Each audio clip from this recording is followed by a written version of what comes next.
It's time for Mike Erie's show. He's ripping off Cullinane. He wants to find some fans to talk to, 'cause he's lonely on Saturdays. Mike was told to come up with something, and I guess this is what he did. We should give him some points for trying. Kirk wants to know what the point of this is. Just a warning for all you guys. You'll never get this hour back in your life.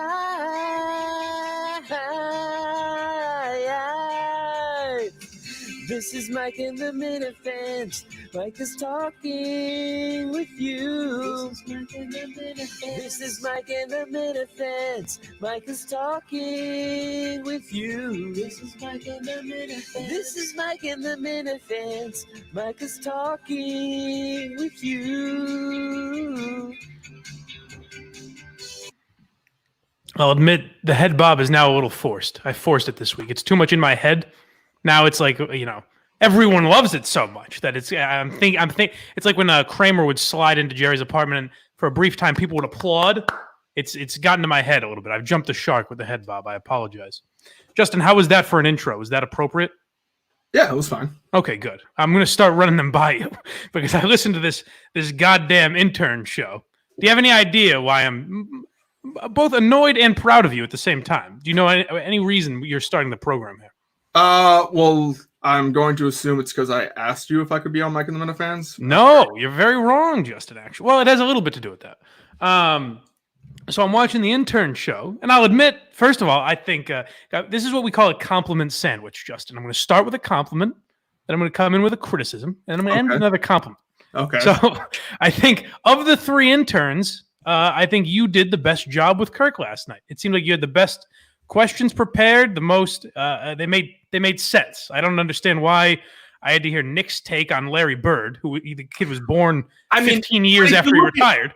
So, name one white player in the NBA right now who's more than a role player. Oh, it was completely a racist thing, by the way, for him to say, "Oh yeah, Magic Johnson could play in today's game, but Larry Bird couldn't." No, it's a racist too. I said I was positive Magic Johnson could play in the NBA. Oh, that's cute.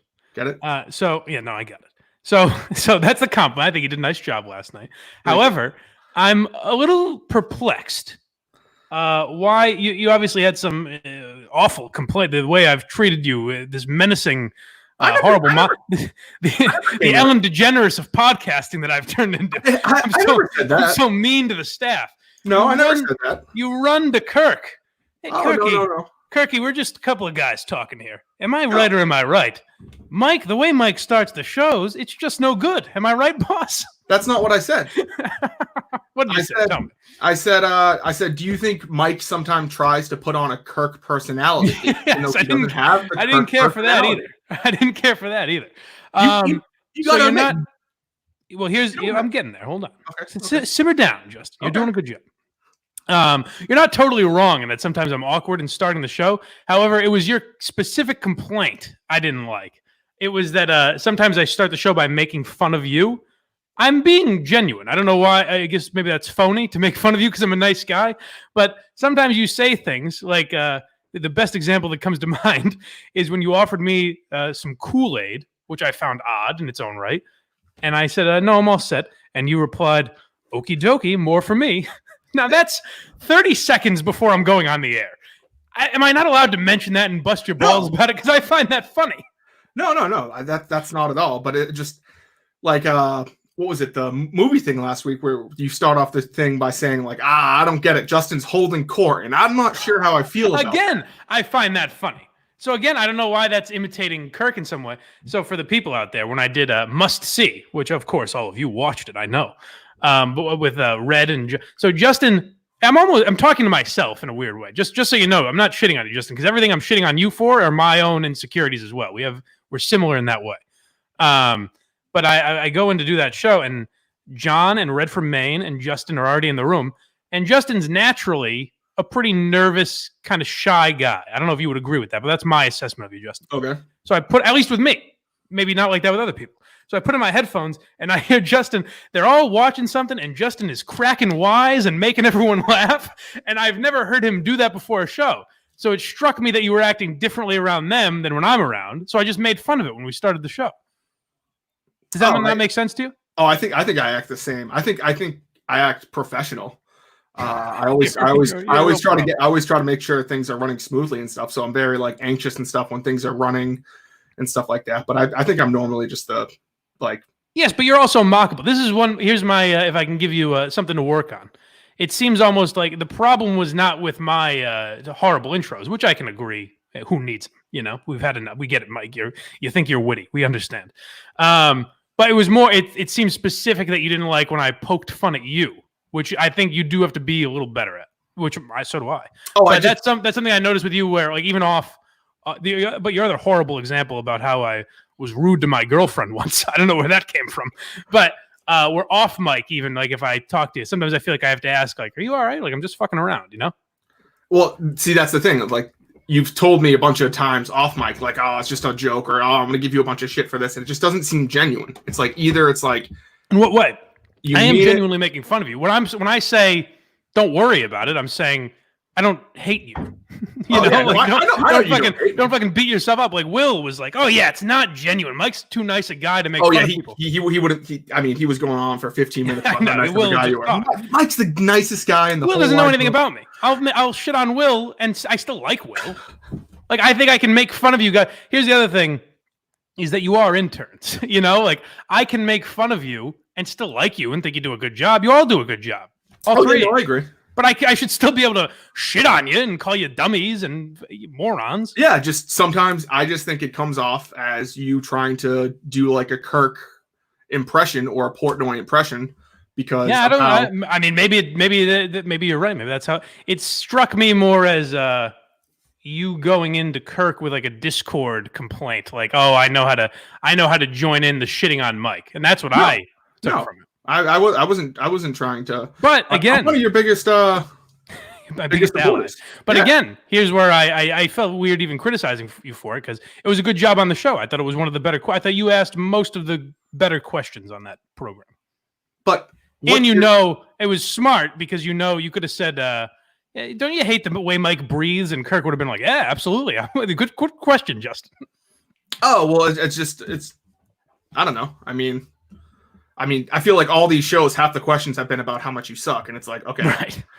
So you figured why not join in? I understand. Well, no, it was an honest question that I wanted to have. No, it's a fair question. But my other question is, why wouldn't you just say that to me at some point if you noticed I was doing that all the time? That's because that's literally I texted you after Mike and the Minifans last week. Because I thought we bring things to air because that's what. Oh, I guess so. That's why you wanted to come on to voice that complaint about me. Yeah, I just wanted to talk about it. You know, just to really? Okay, so my next question was going to be, why did you want to come on? And I thought this was good initiative by Justin, because another question you asked that was good was, how do you feel? Like, how does Kirk feel? The interns haven't stepped up, and what more can you do to be a regular part of the show? And I thought that's what you wanted to do. But you can always voice a criticism to me off air if it's as mild as that. Yeah, no, but I just thought it would have just been more interesting just to have this conversation in front of the camera. Good instinct by Justin. That's fair. Do you still want to come on at some point? Because I was thinking, I thought you did a good job on the movie watch along, and when you filled in when Matt left with a headache or whatever the fuck he did a couple weeks ago, Matt from Providence. I thought you've done a good job, so I'd have you on anytime. Yeah, no. The second part I wanted to come on was because what was I going to say? I completely just blanked. The spotlight is yours, my friend. Oh, I wanted to ask. I brought this up last night too. Now, can I laugh at you for that or no? Yeah, of course you can laugh at me for that. Okay. Because I think it's genuine. But I think if you say like, Justin just.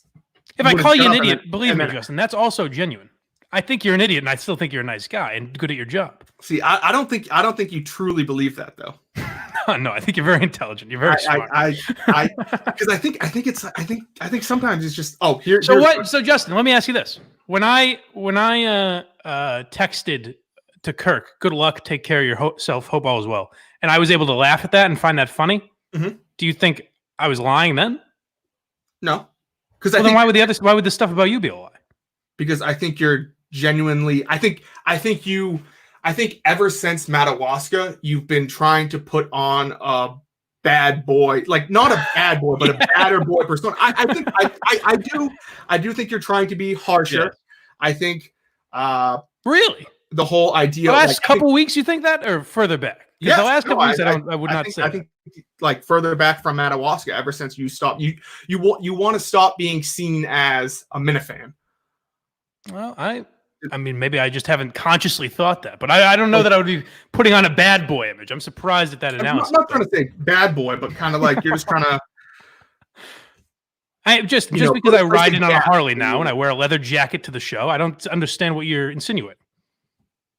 But I don't know. That's just the swing and a miss. I guess. Not kidding. All right. I guess. I mean, I just think you've ever since the Madawaska thing, because like Mike and the Minifans used to be, come drink with Mike Geary. They're all having a fun, good old time. I understand you're not drinking anymore, which is fine. Boozing it up again. I see. You miss old fun. Oh, that was the other. So the other thing, you were mad that I said it was your fault. I was Justin. I was kidding. I called you an enabler. I was joking. Oh yeah, no, I know, but like that was clearly a joke. Obviously, it was my fault. I consider myself mad, annoyed, perturbed. Yeah, no, that kind of annoyed me because I don't know. Well, I was kidding. When you listen to that, that's something you got to work on. Obviously, I'm kidding. That's not your fault that I got drunk. Okay. Okay. All right. But I just think that you've just been like Mike and the Minifans. It's been more of like a fighting show these past couple weeks, where people are. Last couple weeks, you think? I think you're thinking further back. You're thinking of like when Dee Dee was on and everything. Dee Dee, and then when you kicked. That was a few weeks ago. We've moved on. I think we're back to business. I guess. You don't agree? I think it was better when it was just kind of like the hang. Not the fight. Well, we'll see. We'll see if the boys can hang this week. I'm sorry I've let you down, Justin. No, you haven't let me down, Mike. I love interning. Yes, I understand. I know. Now, here's the other slice of bread for the compliment sandwich, Justin. I think you do a terrific job with the YouTube. You're always there to do things when you're asked of, and you go above and beyond every day. You call me, text me, anything I can do, and you do an excellent job. I try. All right, buddy. Now bring all the boys in, including BA, because I'd like to hear if there were any comments on this. But maybe we'll get Justin on next week. He does good for himself, except for the few moments where he pauses inexplicably. I can't see what he's doing, so I never know if he's dead. I don't know what's going on the other end there. But we'll get the boys in. We've got the great Matt Carano. Hello. Scott Neri from Buffalo Wild Wings, who was there for the legendary Red Snapper moment. Out at the golf course. An incredible moment. And my arch nemesis, Ted. The two-wheel Ted, I think BA called him. Teddy, thanks for having me, Mike. It's going to be a hard first 10 minutes to follow there, but I think we'll try. When Justin comes in, things get electric. I don't mean for you guys to have to clean up the mess here. Real quick, before I get into it with the boys. BA, any interesting comments from the chat? Well, I think Kirk actually came in and said, "What is this?" People are genuinely confused? Generally confused on what's going on. People got to watch the intern show. I'm assuming everyone is watching everything. Go back and watch the intern show with Kirk last night. The boys did a good job. Some people are asking, do you guys know the show even started? Can we knock both of them out? Blind Mike Sneakers asked, which one is the intern? So I guess they didn't know if it was you or Justin were the intern. Yeah, I got it.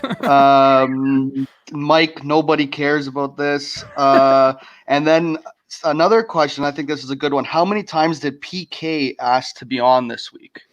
This week, not at all. I've not heard from PK. That is an interesting question. Well, thank you, BA. Check in anytime the comments fire up. Sure. Thanks, boys. I just thought it was. I thought the interns did a good job, so I thought I would bring it to. I just assumed everyone watched because Kirk was on. But if the sound was really tough, I mean, it was like clickety clack with the mic. Nick's sound was awful. They kicked him off at one point. Forward a bunch, unfortunately, because there was some fun stuff in there. Yes, I thought Nick humiliated himself, but I don't want him to be angry at me. So I'm just kidding. His camera kept shaking the entire time too. Nick had a weird setup overall, and then he's asking about Larry Bird. It was bizarre. Was he like 16? Yes, roughly. Yeah, he's 21 and he's getting married for some reason. He had to get his parents' consent to get married. So yes, that's bad. It's not his fault though that he's the age of like what an intern should be. That's a good point. Yeah, he's actual normal instead of a 35. Right, he's like an acceptable age of an intern. Yeah. All right, boys. Well, enough of that nonsense. I guess people hate it. I apologize. I thought it was interesting. Justin showing some balls growing up. It'll be on the show next week. Well, Kirk didn't like it, Mike, because he only wanted to watch for about 2 minutes, and you made him watch for a little bit longer. So exactly. Yeah, it was so compelling. I'm sure that was it. So I guess first we should get into the big rivalry between me and Ted. I'll be pushing Ted in the David J. Portnoy Memorial 5K. I assume I can say that because it's the name of it. Ted, how are we going to do this? I know we talked about meeting up beforehand. Here's the problem: neither of us drive. Is this going to be difficult? And what's your plan for this whole thing? Well, I can pretty much meet anywhere. I do go back to work on Saturday, but if we work around that, I imagine after 11 you're pretty free.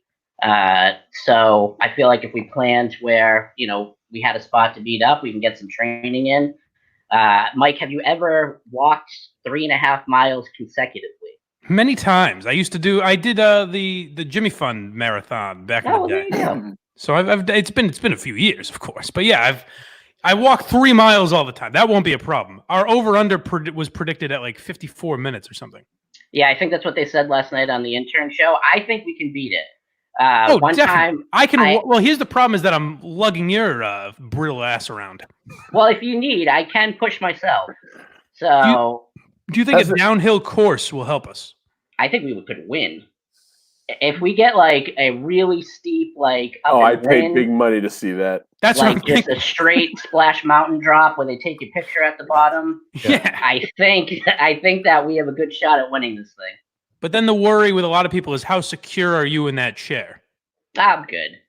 I don't think you have to. I don't think you have to worry about that. How much do you value your life in general? If you're in, well, I mean that's a whole different conversation for therapy, of course. But for this, I think we'll be okay. I actually accidentally wheeled the distance of a 5K once.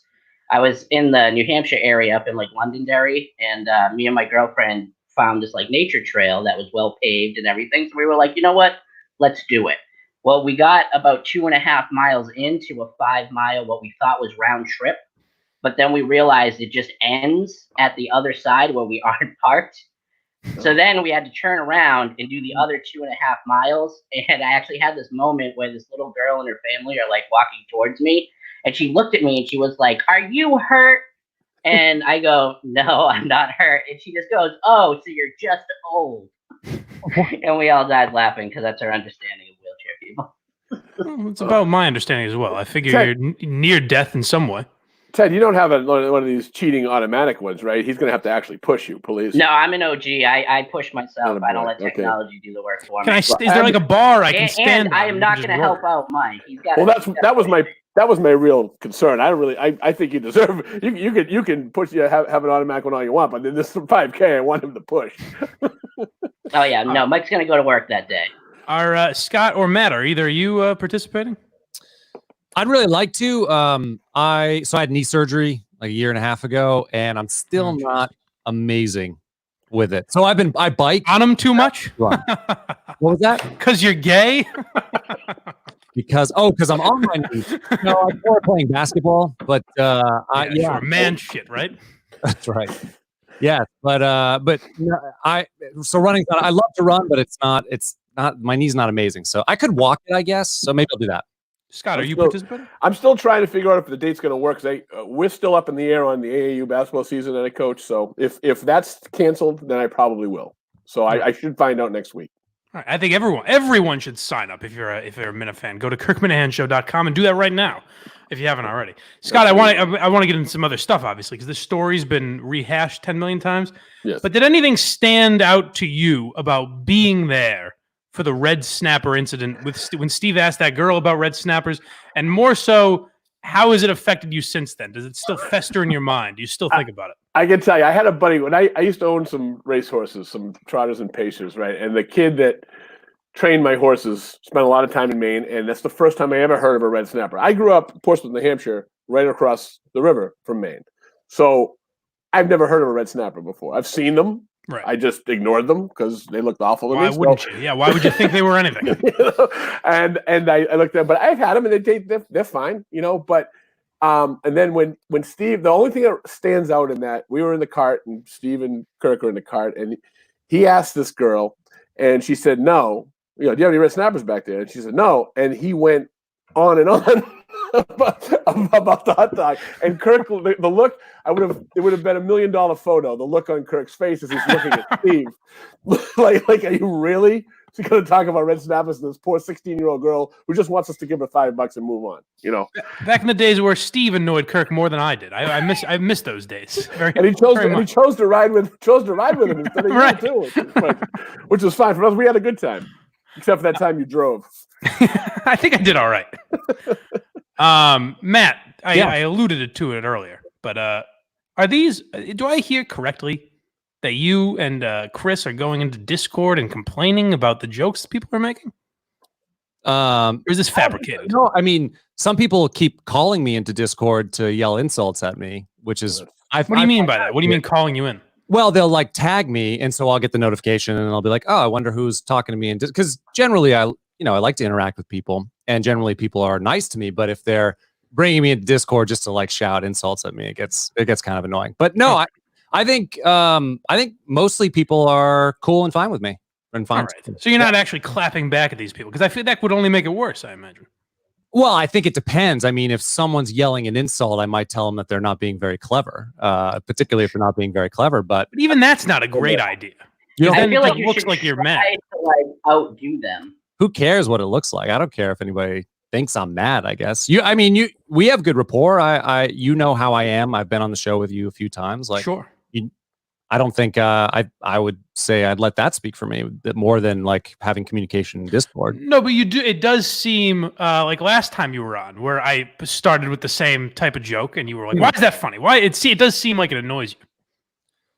Well, I mean, that was weeks ago when we did that. I guess people can go back and look at how I handled that and determine for themselves if just using it as a reference or not. Yeah. Continue. I mean, I don't know if we need to re-legislate that. If you have, it was an example, Matt. I was saying. Now, see, it seems like you're getting very angry. You're taking it very personally, Matt. Matt, how did that make you feel? Yes, exactly. Which part? How does what make me feel? Just all of it. The whole thing. What? Be specific. Ask me. The character. It seems like it bothers you. Which character bothers me? What do you mean? That Kirk has created that you're a closeted homosexual. Oh well, I think context is key. Context is key. So someone who I don't mind busting, but I was on the fucking show with you. Kirk went at me pretty hard there, right? Yeah, like tugging him, playing with him, everything, busting him. People, if people that I know and have rapport with are making fun of me or busting balls, that's totally fine. I think that's completely different than someone who hides behind an avatar who calls me into Discord just to yell insults at me, who I have no rapport with. That's a completely different context. Sure, that's fair. And I hope BA doesn't pop in with any particular insults that are coming in right now. I would hate if that happened. So in general, I think there was a few very interesting shows this week. And the one thing that stuck out in my mind was because we didn't spend a ton of time of it on the show. And I'm curious, Scott's perspective as a man of business, a titan of industry. The Minifan thing, Minifan being trademarked. Do any of you guys look at that as kind of a shady move? Because I mean, it is. Oh, it's a shot. Just business, I guess. But I was surprised when Steve said. I think Steve might have been half joking when he said, "Yeah, they're probably just holding on to it for our benefit." I don't know if that's the case or not. What do you think, Scott? No chance. No chance. Listen. This is his. It's probably a shot across the bow for the Dave Portnoy 5K Memorial. You think? I mean, it's probably. I mean, the timing's a little odd, don't you think?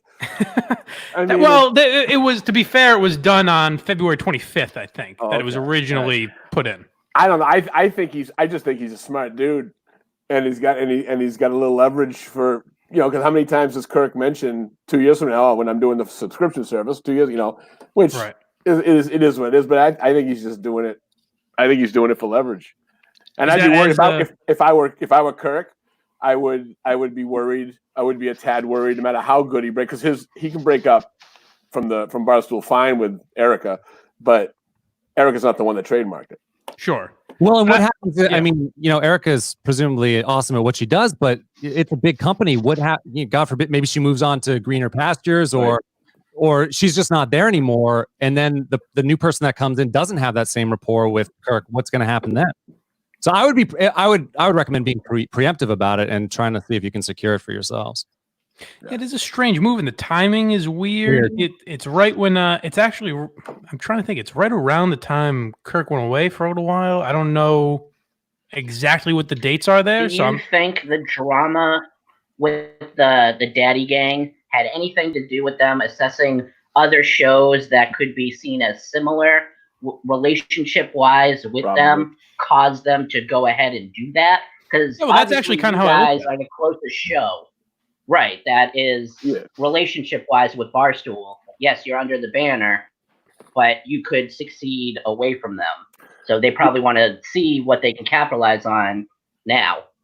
Yeah, I wouldn't be surprised if there was 5 or 6 trademarks done at the same time. Yeah, that's what I was thinking, is that it might even be higher up than anyone we know, where someone way high up said, "Hey, this is kind of how we're doing things now. Make sure everything is trademark." If there's anything out there like that, like the term Minifans, like we said on the show, it's not like there's a ton of merch with that name on it or anything necessarily, but there could be, and there's potential to, I guess, possibly make money off of that. So maybe it was just tying up loose ends. I'm not a smart enough business person to have any idea about that. I don't even think it's that. I don't think there's anything done with malice on Dave's part. No, neither do I. But I will tell you, it would make me a tad uneasy, because, like you said, if something goes wrong in the meantime, and the breakup isn't great, right? There's a legitimate. He can't use the word Minifan on his own. That would be a little silly. So it's. I mean, it's not the end of the world, but it's certainly not a good turn of events. It's weird. It's weird times. What's up? I think Justin brought me in to lob some insults here. Please do. We could use. So Stephen Providence had a question for Matt. He asked if the cure for gay is lots of meat and plenty of naps. I don't know the answer to that. Okay. See, we're keeping him very mature. DEC, can you ask Carano if he believes Ted Haggard deserved a second chance? I don't really even get that, but DC asked that. And then people are really wondering if Carano can Carano cure Ted's conditions because he worked in the medical office. Yes. I mean, he probably has top-notch advice.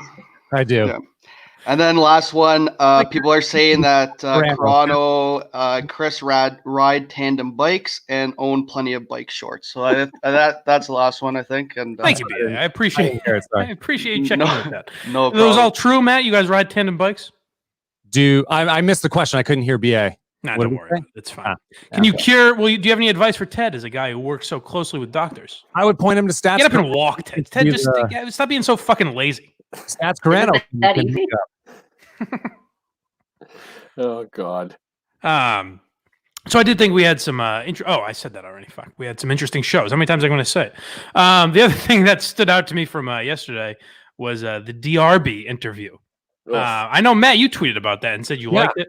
I think a lot of people liked hearing old school Kirk. I think some people thought I stepped on it too much, so I apologize to anyone out there. I don't think you did.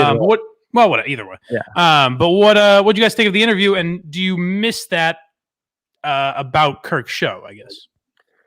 But here's the thing: you can't say you miss it because then Kirk gets pissed off. But it was good to hear. It was good to hear him be able to go back into it real quick, and that's what made him. That's what made him big time. Let's face it. Taking people that honest to God, that almost tweeted that woman has and I don't care if I get in trouble. That woman has an IQ of an ice cube. That was the dumbest stuff I've ever heard in my life. Just so ridiculous and over the top ridiculous to the point where you can't take it seriously. Were you pissed at Steve after that? Because I get the point of him. You kind of got waved off by Kirk saying that I can handle it. I'll ask the question because he had one in mind and he kind of had her on the ropes. Right. But as somebody, if I was a part of the show, I would have been heated at Steve that his instinct was just to mute you and you would have just been talking into nothing. I mean, afterwards, I would have been like, dude, like, just wave me off if you don't want me to do that. I guess technically. The problem is I'm blind. Yeah. So that honestly, that might have been what Steve was thinking, is that I wouldn't have seen a wave off. But no, I think it was odd because I would have asked a follow-up question, but I think Steve probably knew we were coming down to the end of the interview. And at that point, I wasn't going to ask another question because Kirk was really getting into it. So I figured I'd let him handle it at that point, anyways. If for what it's worth, I don't think you. I didn't notice it at all. I mean, there's a couple like. Oh, good. I was fishing for that, Scott. Thank you. Well, I'm to be honest with you. Like the dice one, you could tell you kept trying to get in. Yeah. I didn't hear that in this one. I didn't hear that because I was still amazed that I was listening to this woman speak, and she was. Yeah. No, I think my problem was almost that I did get the questions off, because I think that was an interview where with Dice maybe I would have asked a few better questions, but there was nothing that I would have added to that interview that Kirk wasn't going to get to. Like, I think the question. Yeah. The question that I was going to ask was, I thought, a good one, but I think Kirk was going to get there anyways if she stayed on the line, which it's just more interesting to have her hang up anyways. So I probably didn't even need to interject at all. But yeah, I thought it was good, and it was cool to hear Kirk back in that element. But it's just so, as much as she was kind of a baby and hung up, I give credit to her for even coming on. Maybe she just didn't know what the show was. She had no idea. You got to give credit to her for coming on, because no one does that anymore. Like, when's the last time a guest like that was on? Well, that's the reason, because he literally he just destroys everybody. Yeah. Well, and it's not, if you come on and your point's stupid, he's going to destroy you. Yeah. Well, that's what I was going to say, is if she made good arguments, Kirk would say, oh, you know what? I didn't see it that way. Yeah. The problem is they don't. No. As much as she kept saying, like, it's my perspective, I think she knew she was wrong. Like, at some point she realized she was wrong, and she realized that it's not journalism or reporting to say, well, this is how I feel. Like, that's just not what journalism is. You can't just write articles saying, I think, I just kind of feel like things are this way, and give 3 anecdotal examples, And when the person's smarter, I just wanted somebody to ask her. Go ahead, Ted.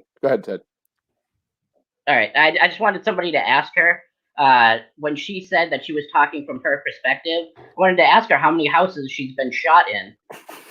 That her personally, because how can you write that from your perspective when you personally have never been fucking shot in somebody's house? Like, what a ridiculous thing to say. That would be me like saying, like, oh, from my perspective, when I was doing track and field in high school, it just never fucking happened. Like, I knew people that that did track, but I didn't do it.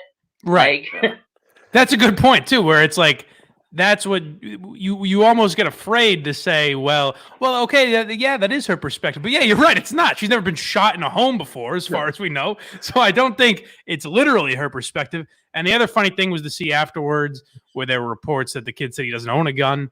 And then Patrick Mahomes tweeted and said, hey, this exact same thing happened to me. And it's ha ha ha. It's like, well, why isn't so? Literally, we have an example of a famous quarterback walking into a home. So I don't know. The girl was off a rocker, I thought, but nuts. But you asked. I mean, I personally would love to see him do that as much as he can. I mean, even if it's not a combative situation, he's just such a good interviewer. Authors that he loves or musicians that he loves I'd love to hear more of that if he decided he wanted to continue doing it. It's pretty amazing. Here's the problem with hearing him for so long, though, Matt, is that he's great when he's got somebody that he's really interested in, like the Dice thing. Right? Yeah. And he's great when he's interviewing a buffoon like this woman. Okay. Yeah. But when he's got somebody that he doesn't agree with but makes good points, it's a decent interview, but it's boring as hell. You know who an example of that is who's the guy? I wish I could remember his name, but the guy that wanted to ban pornography. Yeah. You remember that? Yeah. I think it was in like December. Yes. Was it Michael Knowles? Was that it? It doesn't ring a bell, but you might be right. But yeah, he wanted to ban pornography, but he wasn't crazy about it. He wasn't insane. He was just kind of like, he was saying that's my perspective. Well, but he kind of did it in a way that wasn't insane. And he was like, I get why people don't agree with this. So it was just, I thought Kirk did a good job with it, obviously, but it was just kind of, interesting to hear him, but it wasn't the fireworks that you got yesterday. Or like you said, fireworks, or just deep in stuff like, like you said, when he agrees with somebody that he enjoys, like it's insane how good the questions are. Right. What were you going to say, Matt? Oh, I just say, I mean, the guy's premise was insane, but he sounded like he had his shit together. That was the thing. He wasn't like really combative. He had answers to questions. It just, I think it was Matt Walsh. Motherfucker. Yes, you're right. Yeah, Matt, good. Another good job, Justin. Matt Walsh is who it was.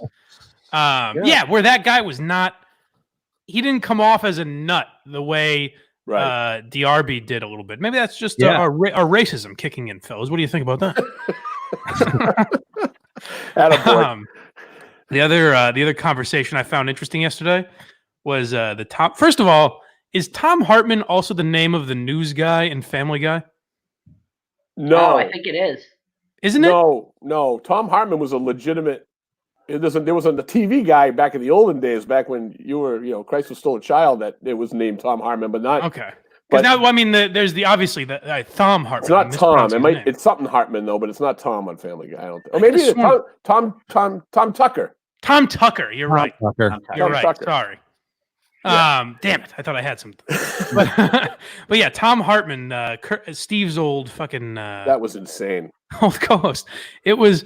Steve said I was overblowing it. I thought it was kind of funny that he claimed not to know Steve because he clearly did. Like I said on the show, if someone called in and said, "Hey, Kirk, your old buddy so and so," Kirk wouldn't just go, "Yeah, I don't know who that is," and hang up on the guy. He would go, "Who? I'm sorry. Who do you mean? Where does he work? Who does he work for?" Right.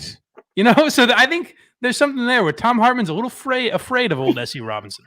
Well, I mean, he kills me. I wonder if he sneaky knows that went viral, in some universe of the internet, and he's this fucking clip. Oh.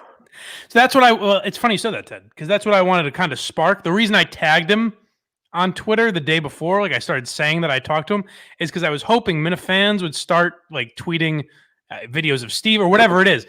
I just want to make it obvious for Tom Hartman that S.E. Robinson is lurking out there. So the next time I call, he cannot deny knowing his existence. We should not let Steve go away from this man's life. No, it can't happen.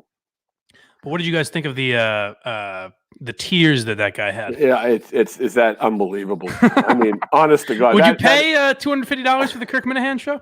Some people would. Certainly, you got to have some respect for the guy to have the balls to do it, though. Yeah, right. I mean, it's because and you have to just be amazed at some of the idiots out there that will. I mean, it's just you guys are making fun of it, but it's the truth. Like, oh, you mean I can pay more and still get the same thing? Okay, it's crazy. It's so some people on Patreon, if you're not familiar with Patreon, it's just where a lot of podcasts go as a way of getting monthly donations. But usually it's, hey, if you want to donate $1 just to help us out, just because you like us and you support what we're doing, you don't get anything. But but just give us a buck. Yeah. If you give us $5, then you get, a premium episode every week. If you give us $15, you get a video version or 10, whatever the fuck. You get a video version of the show and then maybe some other things. And that's pretty much it. I don't think I've ever seen it exceed $25. This guy has the balls. The highest level, I think, was 500, where you're an emperor or whatever the fuck it was. That better save a baby from being aborted for $500. Well, here's the thing, Ted. You're helping the show out at a $500 level. So you can tell people, you can tell your friends, hey, I kicked in $500 to keep Tom Hartman on the air. Patreon used to list too how many people were at that tier, but I don't know that it does anymore. It'd be I would love to see if anybody took him up. I think you can choose if it's listed or not. I think you can choose to show how many donors you have and how much your podcast makes. I'm guessing Tom doesn't necessarily do that. I need to get a hold of some of the people that are kings of the world sponsorships. Well, good news, Scott. There's 3 slots left or whatever. Oh, you know what, Matt? They do show because Steve said there's 2 out of 5 slots taken. Yeah. No way. Really? Yeah, which is odd that he had a limit on it. Which I don't know if that's Patreon or him. I assume it's him. Listen, You can't, there's only so many spots available, Mike. But isn't that odd that you would choose a number like it's 5? I mean, he still couldn't get that amount, so why choose any number? Why not just say it's the equivalent? It's the equivalent of a pop-up ad saying, "I'm only doing this for the next 15 minutes. The next 17 people who come in will get," and he sells 5,000. It's the same thing. It's just a marketing ploy. Yeah, God bless him. The fact that he gets anything is unbelievable to me. I think Tom Hartman's a genius, and I think we should start reminding him of who S.E. Robinson is. Noon to 3 on, I think it's TalkStream Live that he's on, and he's also simulcast.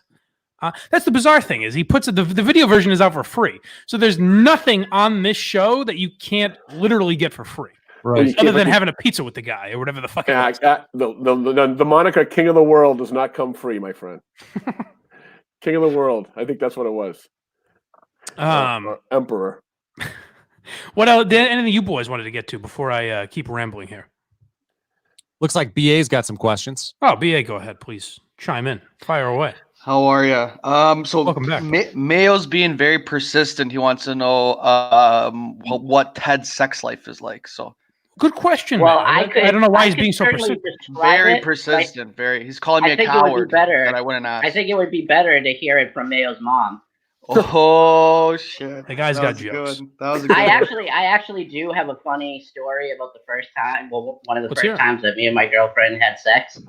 So we both lived with our parents at the time, and we couldn't really do it there. So we would have a lot of car sex.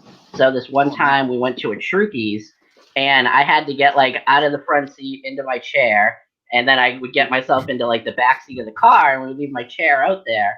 And then we would do the deed and then go home. Well, we drove 20 minutes back to my house, and then she goes around to get my chair and just yells, "Fuck!" And I was like, "What?" And she's like, "We forgot the chair." So at 1 a.m, we had to drive back to a Trukey's parking lot, and it's just sitting there by itself under a street light. Ted, I don't think that's the funniest part. I think the funniest part is that someone could walk by and see an empty wheelchair while inside the car there's a handicapped kid getting laid. And to quote John Mulaney, you see an empty wheelchair and you hope it's a miracle. But something terrible happened here. Something happened there. Beautiful. I got a question for Scott. Go ahead. Go ahead. Have you ever seen two guys in the restroom with their shoes facing the same way? Someone asked him that last time he was on. Did someone ask him that last time? I was talking about that yesterday, though. No, it was mentioned. I have not seen that though, but I have heard the rumors were when Matt came into the Buffalo Wild Wings with actually, strangely enough, Adam from New Jersey. They were speaking a different language. I heard it was Hebrew. Ooh.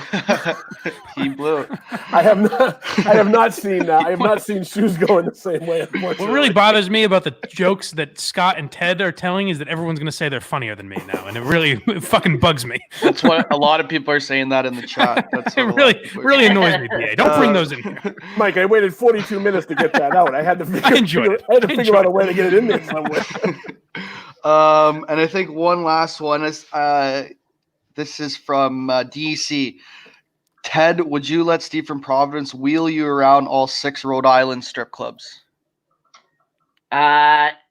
Pre-girlfriend, yes. Okay. But I'm afraid that if I get home after you're not a strip club guy with the girlfriend? No, no feeling in his fucking legs. Why would it? Oh, okay. No, that's not true, Mike. I feel everything. Oh, do you? But so you're I was gonna say that I'm afraid that while I'm sleeping, she'll take one. Last point, and then I'll go. They said someone said this should be the Scott and Ted show. So that's my last point. That's fair. That's fair. Me and Matt have been pretty weak. I understand. Yeah, well, as I told you beforehand, Mike, it's the first time. Yesterday's show was the first time in 52 years that anybody's worried that I wasn't going to speak. I never shut up, so it's. I enjoy it. As you makes up for my lack of talent. You put up with it for 6 hours on the golf course. You had to. I loved every second of it. We're talking Norm Macdonald. I liked it. Oh, that was great. I used the stool. I gotta say. Go ahead, Ted. I was just going to say that I did not expect this to turn into the TED Sex Hour, and the demand for a TED Sex show on the Kirk Minahan Network is crazy. I think I have to call it Brittle Boner. Oh, Oh, I'll laugh God. at this funny, Ted. He's a funny That would guy. hurt. That would hurt a little bit. Oh God. Do you want to do a show on the YouTube, Ted? I feel like people would. Yeah, be I don't think I clamoring. want to do an entire sex show, but I could certainly do the sex episode. What would you? What's the premise of your show going to look like? What do you think? Any ideas or not? Honestly, I never really even thought about it until Steve kind of made a comment on Friday's show where he was like, "Oh, I'm surprised Ted hasn't reached out." So, I'd have to kick around some ideas. Well, not literally, but What I wanted to ask you this, and I'm genuinely not shitting on you. I'm just curious because you do stand up, right? yes. You just do like open mics and shit. And I do like book shows. I had tried to get you on that one show that I did at that brewery in Raynham. Yes. See if you wanted to work out some material and dip your toe in a little. That is bit. what I was going to ask you. Is if we, I think it would be cool if we started. Maybe we could be a wacky comedy duo. But once we figure out what's going on with the Wilbur, we should do Stare some. and chair. I Would want you you be to think down about that one. What was it? Stare and chair. Stare and share. It's all right. More But do you poetry. do- More poetry Steve can hate. So we got to get to that too. So what I wanted to ask you though is, you said you do mostly like it's mostly about your disability and everything? Yeah, I would say it's less now that I actually have people that have seen me before. So when people see me, they don't want me to crack a bunch of jokes about the president and stuff like that. I've always used comedy as a way to talk about my life and my experiences. Right. So it's a lot of stories about not only how I deal with the world, but how the world deals with me. Yeah. And I mean, this show is a great example of the chat right now. And I've been, fielding those questions my whole life. So I ended up turning it into, my comedy. But I also talk about other stuff too. Okay, good.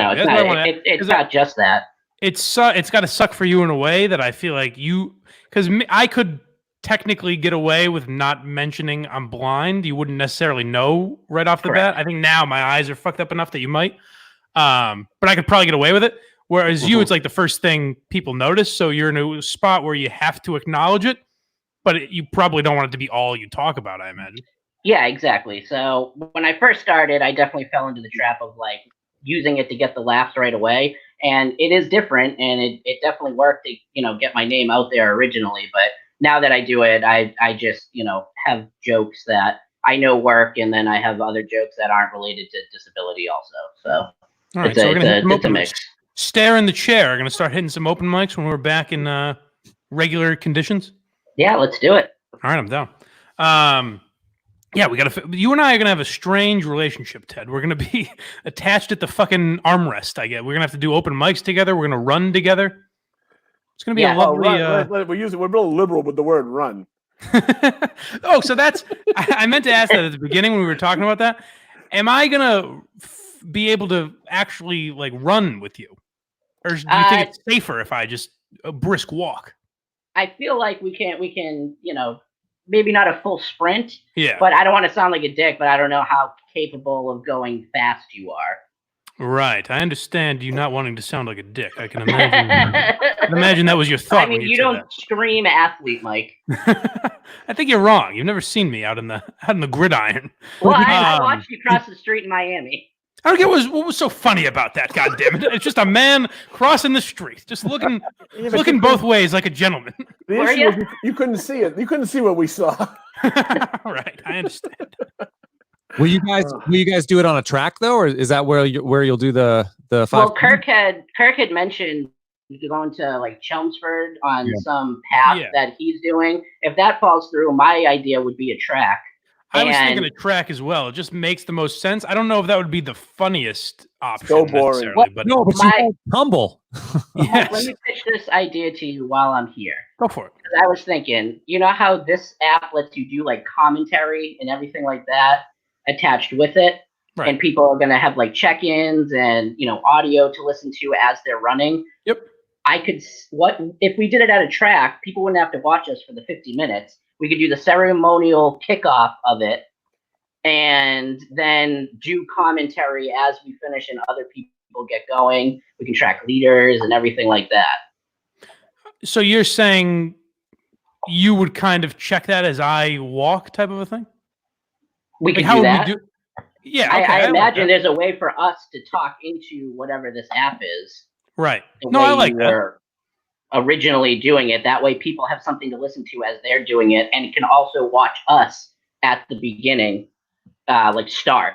You know? I assume part of the plan would be for me to check in every so often, but yeah, I'm down to do as much as anyone wants us to do. I think that'll be a funny pairing, and boy, you can tell from this episode we've just got that chemistry, baby. You know. Hey, we're clicking. Share and share. You got Scott. You just mentioned it also. This almost got like swept away. I mean, we certainly addressed it, but I think Steve got away with this one because he just fell on his sword too quickly. He clearly was just being an asshole when he said that poetry isn't for assholes. He was being the asshole. He thinks that, but he gave us shit for shitting on poetry. That's what we constantly. That's the prototypical trying too hard. That's all that. That's all that was. I love the fact that you guys found the sound. Yes, that was just tremendous. That's what I don't know if any of you guys would know. I don't know if any you were this type of fan, but what I wanted to know is I think it was Captain Kirky that found that audio.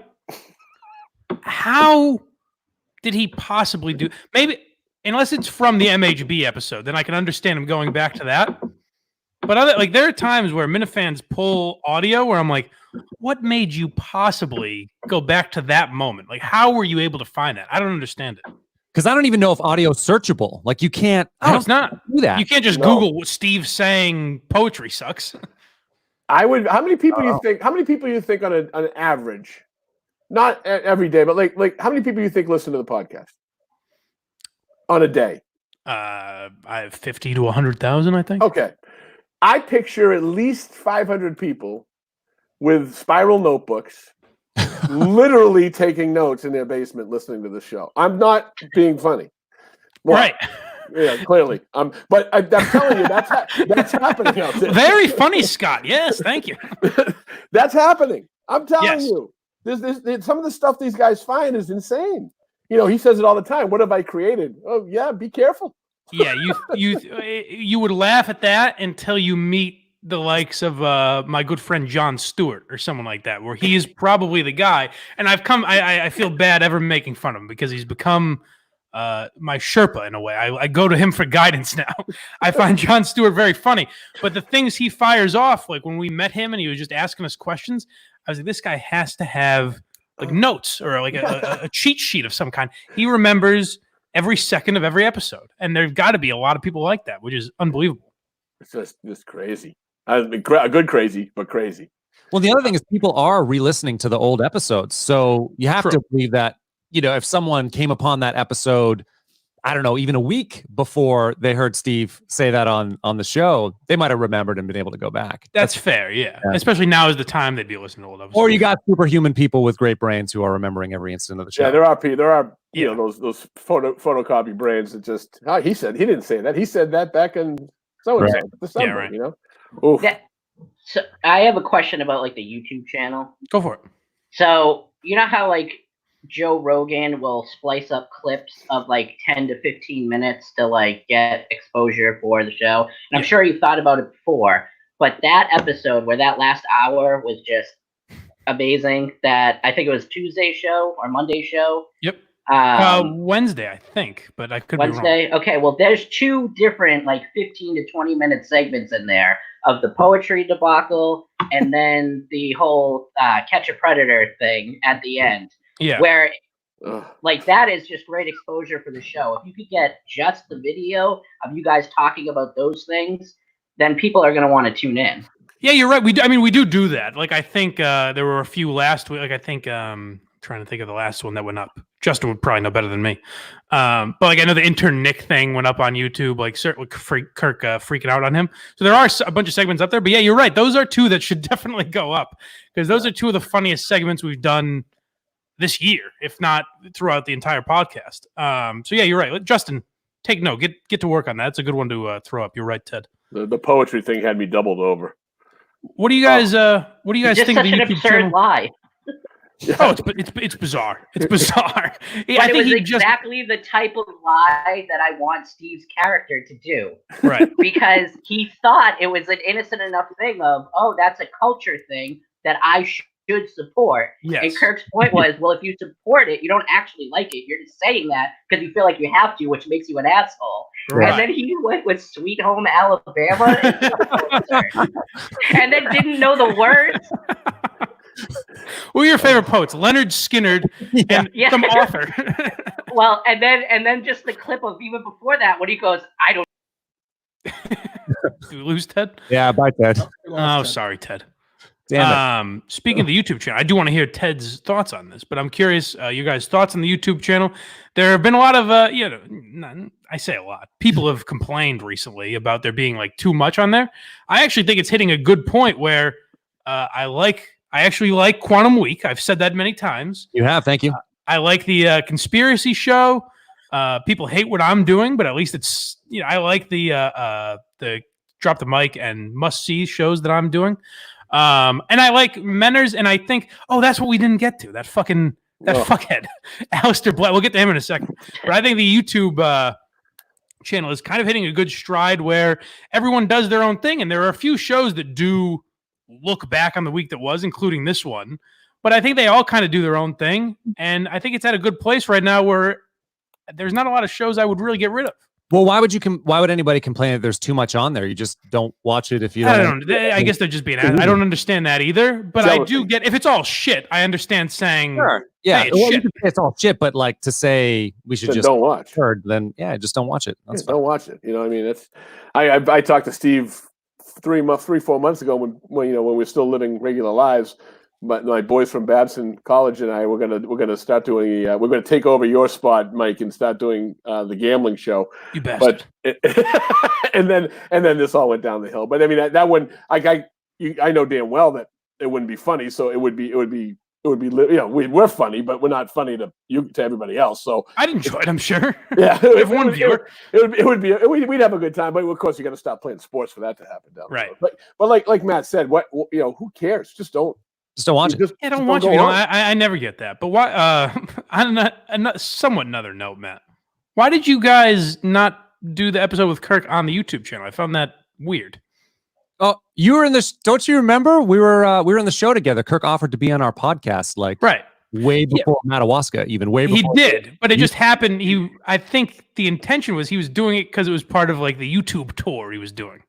Oh, well, I mean, we talked about it even before he announced that again, like after he came back. Right. And Steve knew, I talked to Steve even weeks before we did it. Steve knew it wasn't going to be on the YouTube. Oh, okay. I didn't realize that. I mean, if that changed, if Kirk wanted to just do it on the YouTube, we would have totally done that, of course. I mean, it seemed like you didn't really care, but I just thought it was unusual that every show had Kirk on, you had him on, and then did it. I thought it was a weird move. I get why you would do it. Oh, yeah. I mean, it just seemed kind of out of place. Oh, well, like I said, if the intention was always that he was going to come on the podcast, and so that's what we did. But all right. Like I said, if that had changed and he wanted to go on the YouTube, we would have done anything he wanted to do. Okay. Yeah. But yeah, I do want to talk about that fucking Alistair Black guy because I don't know how I feel about it. I do. I like. We'll get to Scott in a second. I know Scott's fired up about it. So I think it's interesting to have a show like that on the channel because he's going to stir some shit. People are going to get mad. Everything. It's cool. But my problem with it is, I guess, if we know he's just going to shit on it, you can't have a show where the premise is I'm going to shit on everyone because then no one really gives a fuck about what you're saying. You know what I mean? If every week it's going to be this person sucks and this person sucks, it's like, okay, well, we know you're just being a contrarian purposely. Right. Have a premise. Have a. It's fine if he did that in the span of his show. Like for instance, Matt's show.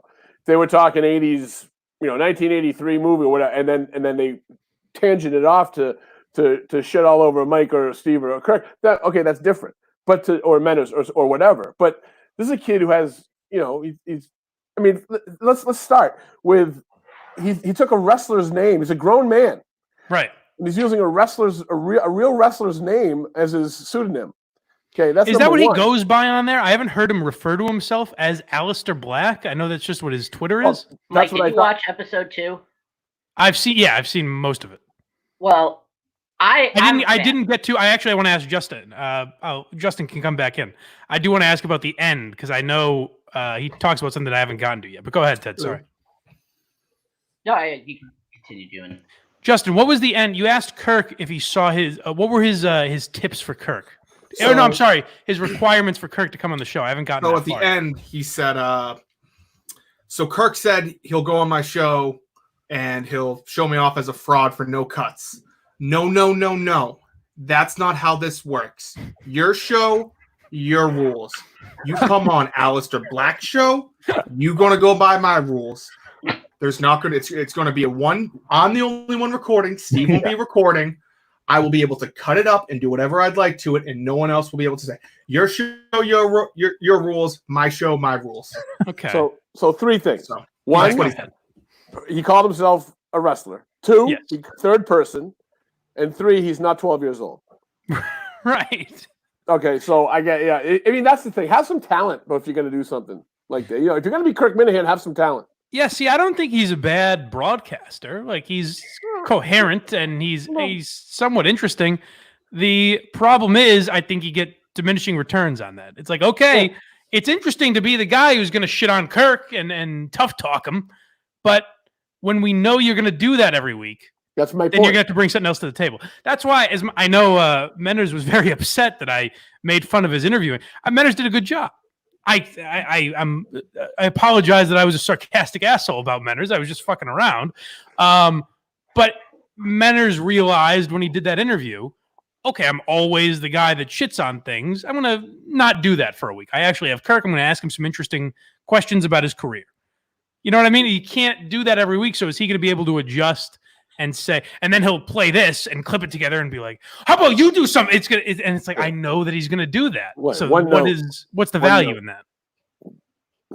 I don't think but it will be interesting. I can't wait till he goes after Quantum Week. You like him, Ted? I like him. He won me over with episode 2. He did address that going forward. Like the idea of the show is not just to shit on the other YouTube shows. He just felt like that's what he wanted to talk about in that episode. And then obviously, it worked. It got everybody to tune in. But what I saw, maybe I just haven't seen enough of it. But what I saw of episode 2 was kind of the same type of thing.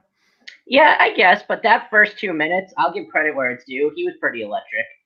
I mean, he's got to get past the editing to a certain point. Yeah. Because he does make a point in this one that, it's hard when you're not in a studio with Steve, the producer, to just do a full take by yourself, which I get, but every 2 minutes you don't need a jump take. But that's what everybody else is doing. I mean, on that's what everyone's doing. They're not cutting. They're going Right. straight live, and just like everything else on the YouTube channel, pretty much, unless it's really produced, is just going straight up, live all the way through. Right. I think part of it for me was I just don't think that I'm the right demographic for what I think I'm just too old for that type. I think maybe people really like the quick cut stuff. They're more used to it than I am, but it was just for me too. Yeah. Like I picture myself as Clinton Gran Torino as I talk about this guy. So, that's a very relevant reference, Scott. Yes. The other problem I had is his idea that, first of all, I hate the criticism of, well, the YouTube channel sucks and the way they post videos sucks. And then you look at his YouTube channel and some of the videos have 9 views and there's, no subscribers. He has no Twitter followers, which it's fine. He shouldn't have Twitter followers. No one knows who he is.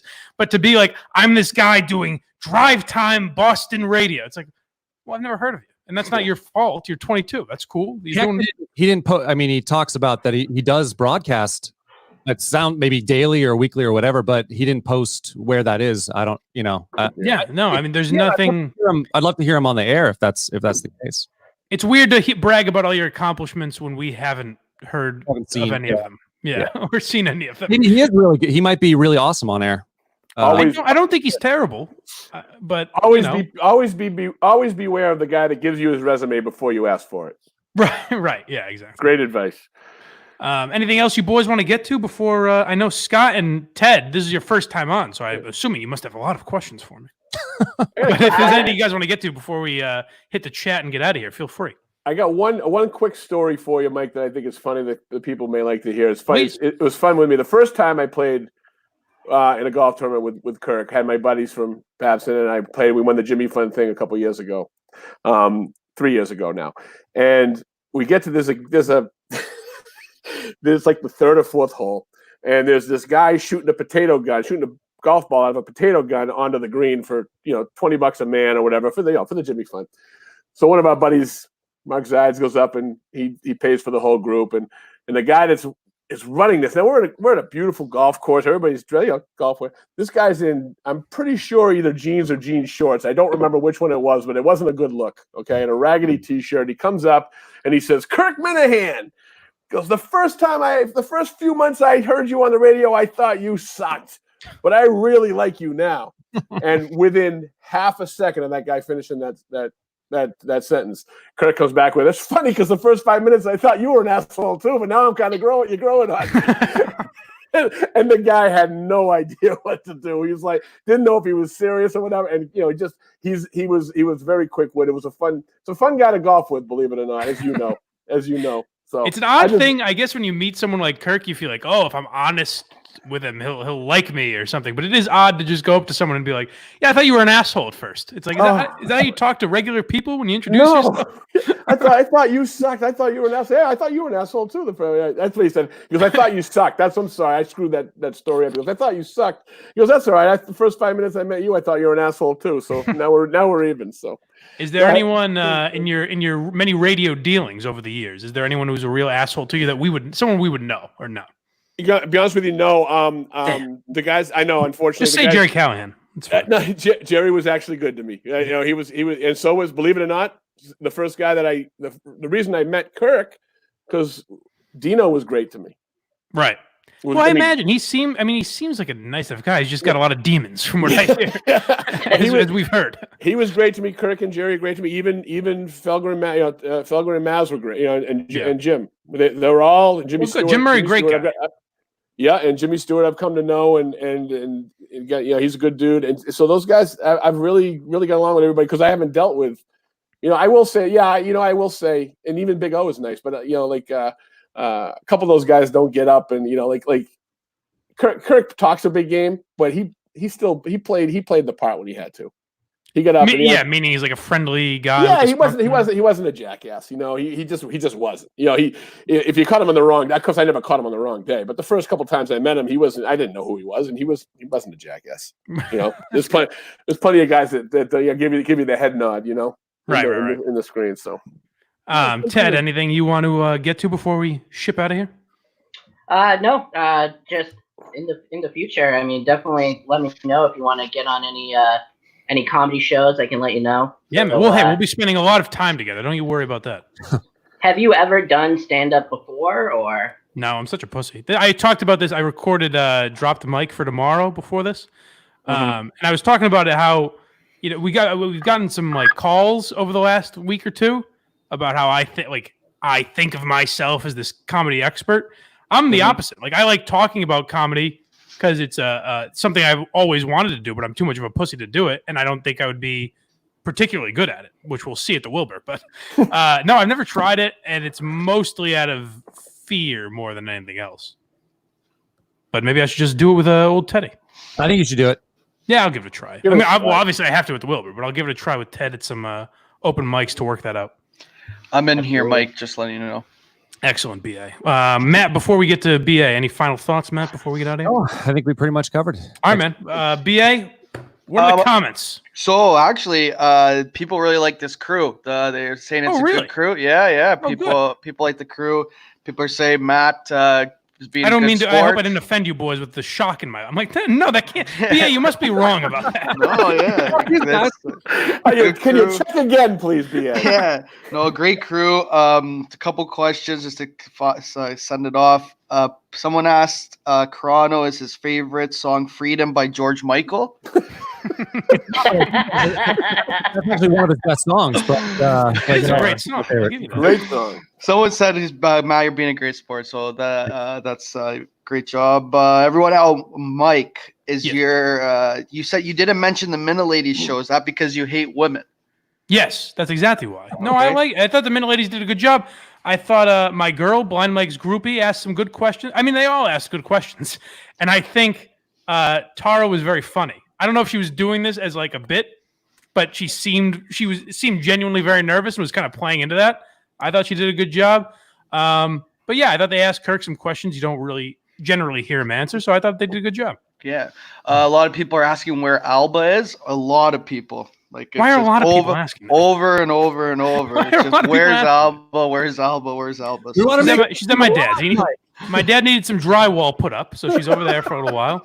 DJ Suck K, him off and then come back over here. the DJ K is in the house, and he's having a hissy fit about something. I don't really know what. What's he mad about? Something. Scott, you threw shade on his cut rate or whatever webcam. I don't know. What I do?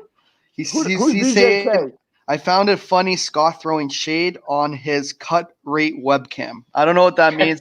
Maybe it's because DJ K does like 50 cuts in his show. I don't know. He's saying that because I got my laptop is it's a work laptop, so it's probably not it's got a little it's not the clearest thing. He's right. It looks like shit. Well, you look good. You look good anyway. And then I think that's it. I don't know. Okay. You can always read criticisms too. I don't want to silence anyone.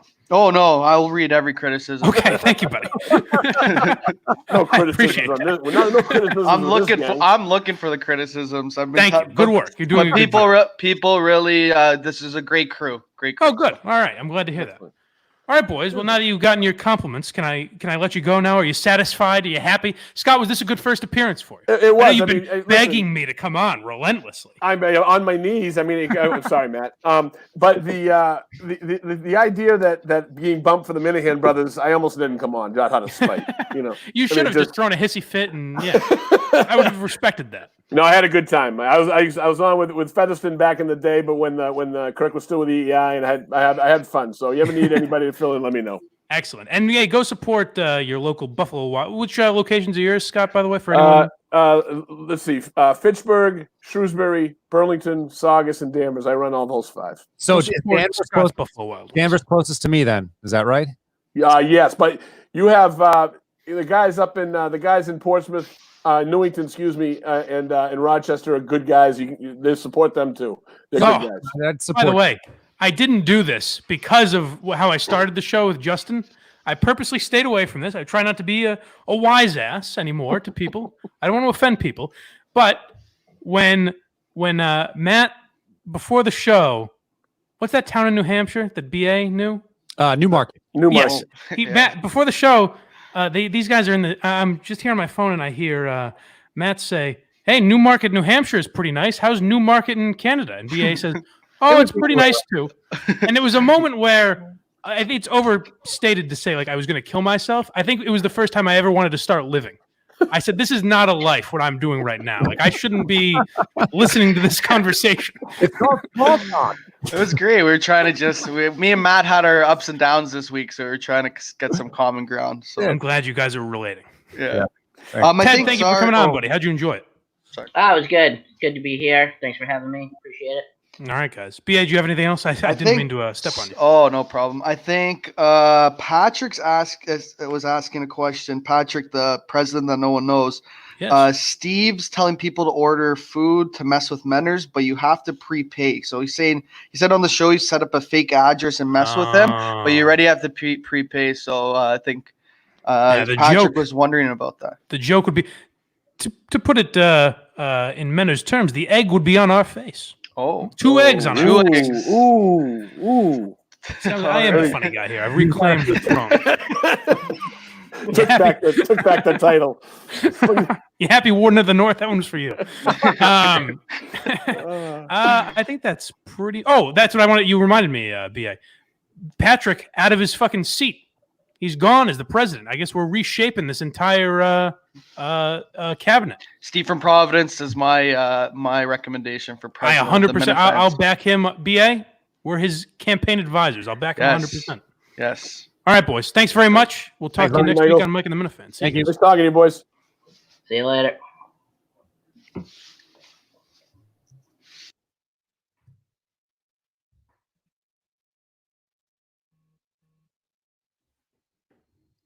No outro music, Justin? Am I still on camera?